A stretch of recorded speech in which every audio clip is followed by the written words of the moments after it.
Hello students, welcome to my channel we will win victory classes. आज हम continue कर रहे हैं अपना significance of principles of management.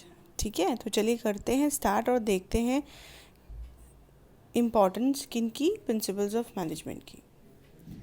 The principles of management derive their significance from their utility. They provide useful insights to managerial behavior and influence managerial practices. Managers may apply these principles to fulfill their tasks and responsibilities.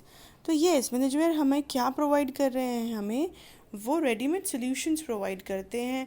सबसे पहले वो ये बात करें कि उनकी जो importance जब उनकी यूटिलिटी से आती है, जब हम उन प्रिंसिपल्स को यूज़ करते हैं, उनसे हमें सेटिस्फेक्शन मिलता है, तो हम उनकी जो इम्पॉर्टेंस है वो बढ़ जाती है।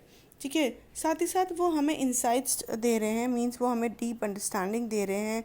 ठीक है, वो हमें विजन दे रहे हैं कि अगर ये सिचुएशन में आप अब इस प्रिंसिपल को अप्लाई करें। सो मैनेजर इस तरह प्रिंसिपल्स को अप्लाई करते हैं और अपनी रिस्पॉन्सिबिलिटीज़ को, अपने टास्क को वो कंप्लीट करते हैं।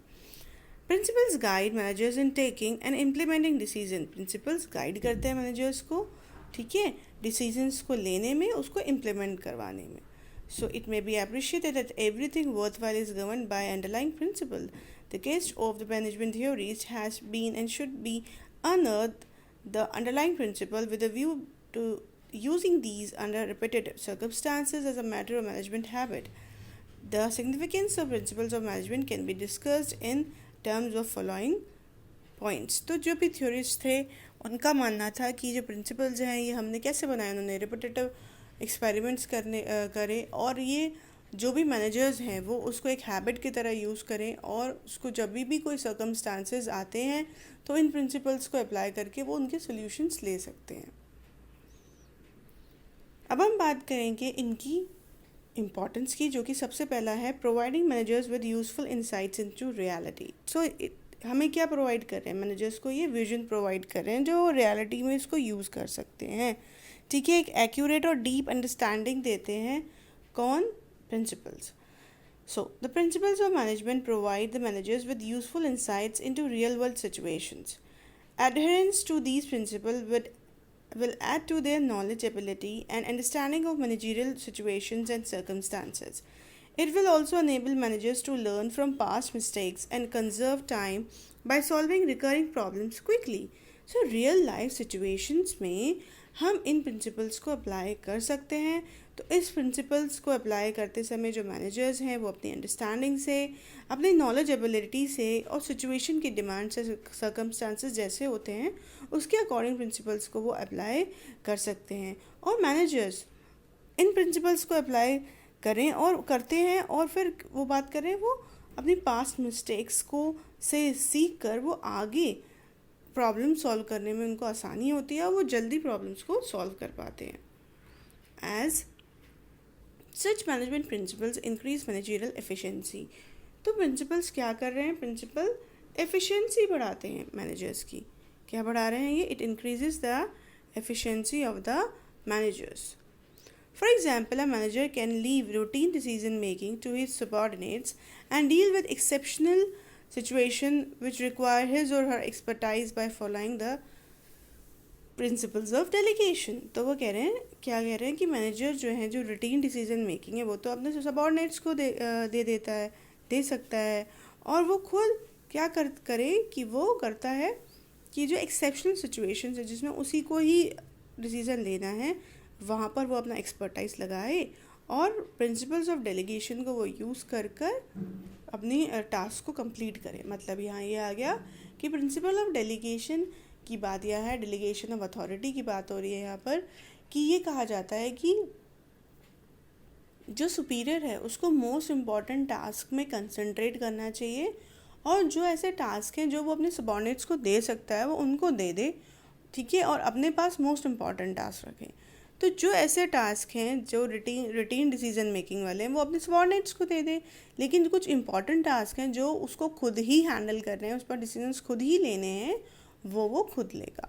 So this is all about the principle of delegation, जो अभी आप पढ़ेंगे जब हेनरी फ्यूल के प्रिंसिपल्स पढ़ेंगे। तो कहने का मतलब ये है कि प्रिंसिपल ऑफ डेलीगेशन ने उसको एक सोल्यूशन दिया है, बताया है कि ये ऐसा प्रिंसिपल है जहाँ क्या बताया गया है हेनरी फ्योल ने कि अगर क्या हो, अगर जो इम्पोर्टेंट टास्क के डिसीजंस आप लीजिए और रूटीन डिसीजन जो है वो अपने सबॉर्डिनेट्स को दे दीजिए। तो इस प्रिंसिपल से मैनेजर को एक रियलिटी पता चल गई कि रियल लाइफ सिचुएशन में मैं इस प्रिंसिपल की हेल्प से ऐसे काम कर सकता हूँ या ऐसे डेलीगेशन कर सकता हूँ। ठीक है, तो हमें मिल गई ना, दी हो गया ना, सोल्यूशन मिल गया मैनेजर्स को। तो यही पॉइंट था हमारा कि प्रिंसिपल क्या प्रोवाइड करता है, useful insights into reality. Second देखते हैं optimum utilisation of resources and effective administration. चलिए देखते हैं optimum utilisation of resources and effective administration. तो सबसे पहला पॉइंट ही हमें ये क्लियर कर रहा है कि प्रिंसिपल की हेल्प से रिसोर्सेज का ऑप्टिमम यूटिलाइजेशन होता है और एडमिनिस्ट्रेशन जो है, मतलब जो टॉप लेवल है, वो इजीली क्या कर पाता है, कंट्रोल कर पाता है, इफ़ेक्टिवली कंट्रोल कर पाता है किसको, कंपनी को, ऑर्गेनाइजेशन को। चलिए, resources both human and material available with the company are limited. They have to be put to optimum use. By optimum use, we mean that the resources should be put to use in such a manner that they should give the maximum benefit with minimum cost. So, what they are saying here कि हमें पता है कि जो resources हैं वो limited हैं, चाहे वो material हो, चाहे वो human हो। man and material bar bar repeat होती है ये बात कि man और material resources होती हैं ऑर्गेनाइजेशन पे, तो उसका लिमिटेड यूज़ होना, वो लिमिटेड होती हैं और उसको अच्छे से ऑप्टिमम यूज़ करना है जिससे उसकी कोई वेस्टेज ना हो। तो ऑप्टिमम यूज़ का मतलब क्या बता रहे हैं, वो कह रहे हैं इस तरह यूज़ करो कि हमें मैक्सिमम बेनिफिट मिले और मिनिमम कॉस्ट लगे। तो मिनिमम कॉस्ट पर हमें क्या मिले, maximum benefit. Principles equip the managers to foresee the cause and effect relationship of their decisions and actions. As such, the wastage associated with a trial and error approach can be overcome. Effective administration necessitates impersonalization of managerial conduct so that the managerial power is used with due discretion. Principles of management limit the boundary of managerial discretion so that their decisions may be free from personal prejudices and biases. So, अब principles की help से हमें पता है कि अगर हम principal apply करेंगे तो हमारे डिसीजन इफ़ेक्टिव होंगे। तो हम ट्रायल एंड एरर मेथड पे नहीं जा रहे, मतलब तुक्के नहीं मार रहे कि ऐसा कर लेते हैं या ऐसा कर लेते हैं। नो, हमारे पास रेडीमेड सोल्यूशंस हैं जो हमें प्रिंसिपल्स प्रोवाइड कर रहे हैं। तो प्रिंसिपल्स को यूज़ करते हैं मैनेजर्स और वो ट्रायल एंड एरर मेथड को अवॉइड करके वो साइंटिफिक डिसीजंस लेते हैं with the help of the principles. ठीक है, for example, in deciding the annual budgets for different departments rather than the personal references, managerial discretion is bounded by the principal contribution to organizational objectives. So, जब भी decide होगा budget, अगर budget की decision की बात हो रही है डिफरेंट डिपार्टमेंट्स की, तो पर्सनल प्रेफरेंसेस को ना देखा जाके हम मैनेजर्स जो होंगे वो देखेंगे कि कौन सा डिपार्टमेंट है वो कितना ज़्यादा कंट्रीब्यूट करता है ऑर्गेनाइजेशन के ऑब्जेक्टिव को अचीव करने के लिए, कि कौन सा डिपार्टमेंट को ज़्यादा बजट सेट करके देना है, क्योंकि ये डिपार्टमेंट मोस्ट इम्पॉर्टेंट है हमारे लिए। इस डिपार्टमेंट में हमें बजट सेट करना है ज़्यादा, या जो भी खर्चा जो करना है, इनको बजट जो देना है वो ज़्यादा देना है, बिकॉज इसका गोल्स को अचीव करने में बहुत बड़ा रोल है। तो साइंटिफिकली चीज़ों को सोचा जाएगा, ट्रायल एंड एरर मेथड्स नहीं यूज़ किया जाएंगे। इसलिए कह सकते हैं कि जो प्रिंसिपल्स हैं वो इफ़ेक्टिव एडमिनिस्ट्रेशन में हमें हेल्प करते हैं। ठीक है, क्योंकि ये जो प्रिंसिपल्स हैं ये बार बार रिपीटेटिव एक्सपेरिमेंट से बने हैं, तो इनकी जो वैलिडिटी है वो बहुत अच्छी है। दैट इज़ वाई दोनों चीज़ें यहाँ क्लियर हो गई कि ऑप्टिमम यूटिलाइजेशन ऑफ रिसोर्सेज और इफ़ेक्टिव एडमिनिस्ट्रेशन करने में प्रिंसिपल्स हमें हेल्प करते हैं। नेक्स्ट देखेंगे साइंटिफिक डिसीजंस। तो अभी यही पॉइंट अभी हमने क्लियर किया है कि मैनेजमेंट को हेल्प करते हैं प्रिंसिपल्स साइंटिफिकली डिसीजंस लेने में। ठीक है, जो अभी बात ऊपर हुई थी अब उसको अलग से टॉपिक में डाला गया है। Scientific decision must be based on facts, thoughtful and justifiable in terms of the intended purpose. They must be timely, realistic and subject to measurement and evaluation. Management principles helps in thoughtful decision making. So, वो कह रहे हैं decision जो भी होते हैं, ये decision जो होने चाहिए वो फैक्ट्स पर होने चाहिए।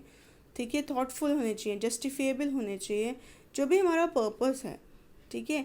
दे must be timely, realistic and subject to measurement and evaluation. तो जो भी आपके डिसीजंस हैं वो रियलिस्टिक होने चाहिए। दूसरी बात, उनको मेजरमेंट कर सकें, हम इवेलुएट कर सकें।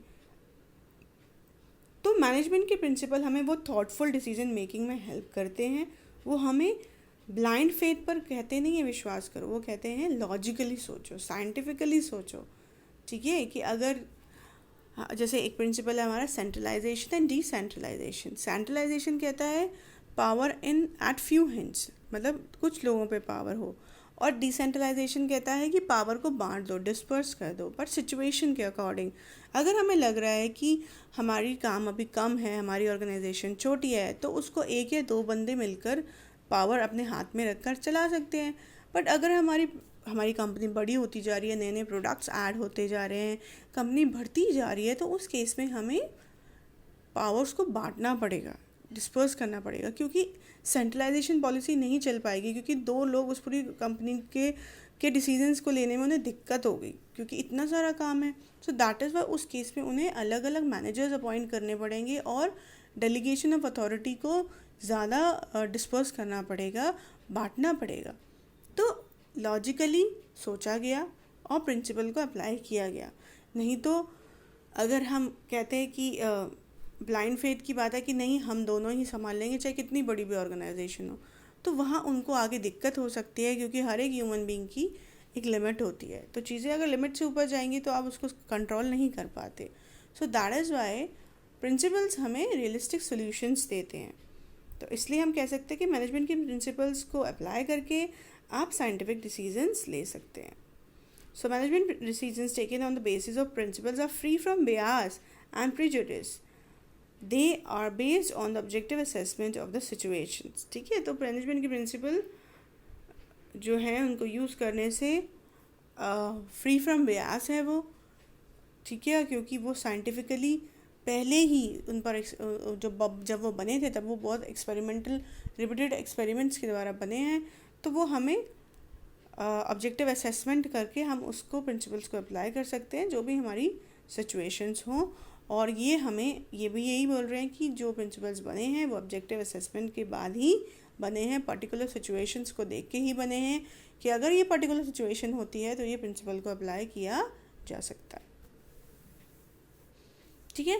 तो इस वीडियो में हम यहाँ तक देखेंगे। नेक्स्ट वीडियो में हम दो जो हमारे रहते हैं सिग्निफिकेंस वो कंटिन्यू करेंगे। तो कंटिन्यू रखिए इन वीडियोस को और अपने कॉन्सेप्ट्स को क्लियर करिए। Thank you very much. See you in the coming video.